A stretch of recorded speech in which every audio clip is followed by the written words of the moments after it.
Okay, hi everybody, it's me, Bunker 92. Hell in Paradise. Hell in Paradise. Hell's Paradise. It's kind of funny you have an episode that's exactly the title of, or was it Hell Paradise? Oh, Heaven, Hell or Paradise. I believe it was Hell or Heaven. Anyway, basically, this episode was kind of strange. It was like the beginning was Gabimaru, and then we just teetered off to go into details regarding two of the criminals' backstories. Pretty much, give or take a few. Basically, beginning, it's about freaking Gabimaru. He's confronting this fish guy. I'm sorry, man, but that was so crazy. The guy with a fish head, he's got sick. Oh, it was insane. So he's fighting this guy, and more of these crazy. They look like deities. That's what they look like. Deities with monk beads and staffs, all this shit. And he just goes ham, Gabimaru. He's just taking them all out. And he's able to. Sagiri can't really keep up with him. And seems like he's gonna get one. He's gonna get attacked by that fish guy because he's taking out all these different, these different deities, and at the last minute, the fish thing doesn't kill him.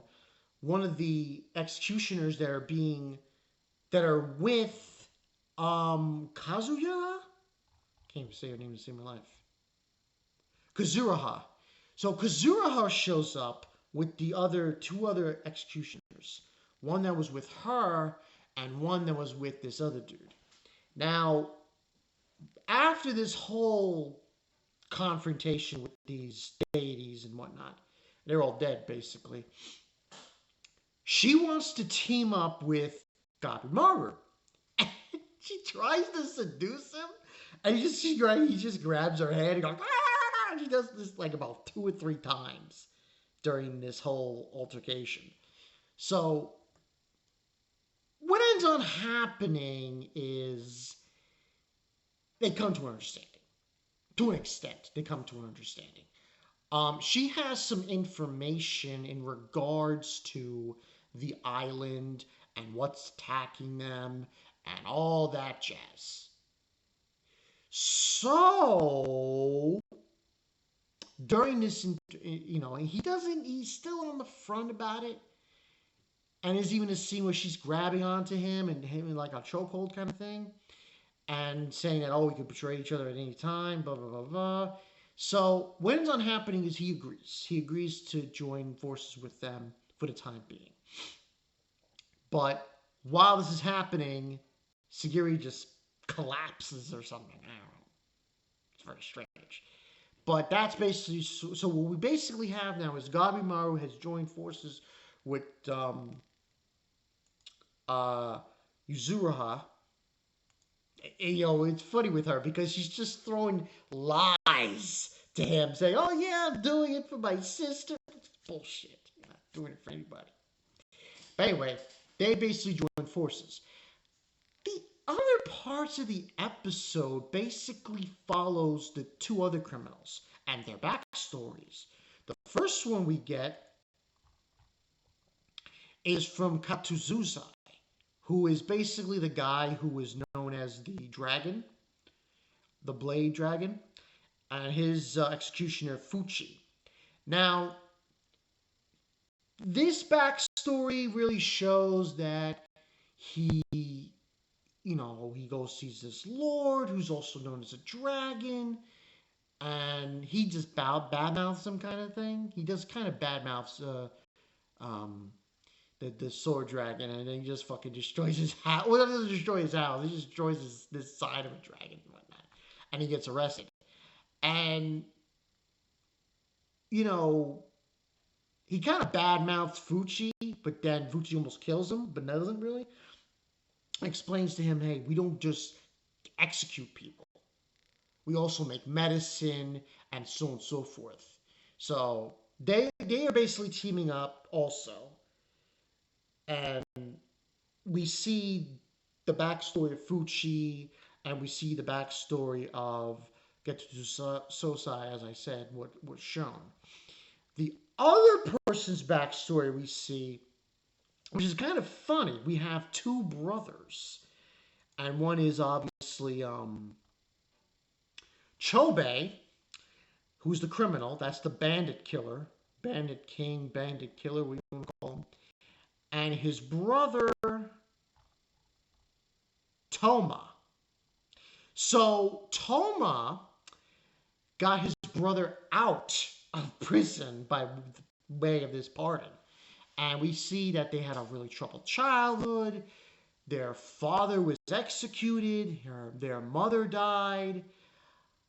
They ended up joining a bunch of bandits. It was insane.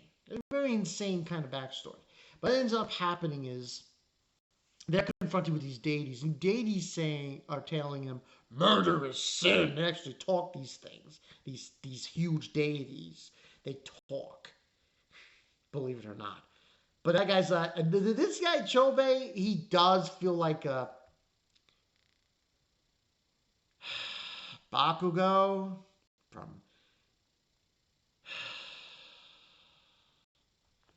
from My Academia. He does feel like that. He's got that kind of archetype, a Bakugo archetype. I don't mind it. It's not that, for this show, I think it makes sense. It makes sense more in this show. But they end up fighting the deities and killing them, and then they go on their merry way. And they're talking about weakness, and we see that Sagiri is being hailed by one of the other executioners as them and Gabimaru and What's-Her-Face are walking along. So that's basically where we stand in this episode. I would say 9 out of 10. I found it funny sometimes, and I liked it. It was interesting to see their backstory. You could see how most of these backstories of these criminals are pretty severe, really severe. Rather, they were betrayed, or also I did say we don't really need to know the backstory of that girl, what's her face, because she lied. So who cares? Anyway, we see that they all were betrayed, or their family was killed, and they resort to certain things. The dragon, Blade Dragon, what's his face? Ketuzusai, he was more like he was just being bad-mouthed, and he just did this, and then okay, he was arrested. You know, but it's good to see these backstories of these characters and get to see where they are at. Really, this now is becoming a race against time because of what Gabimaru found out about his clan. So really, they have to race against the clock to get this elixir.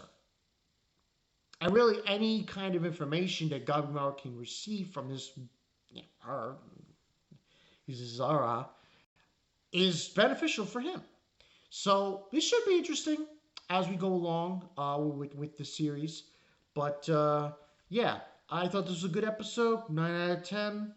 It's kind of interesting that it was both action and talking. It was both things. We basically got some exposition and we got some action going on in the show. And really, it was pretty freaking bloody. Those deities, man. Oh, man. They were impressive to look at. You got a fish head with literally 6 arms. I was like,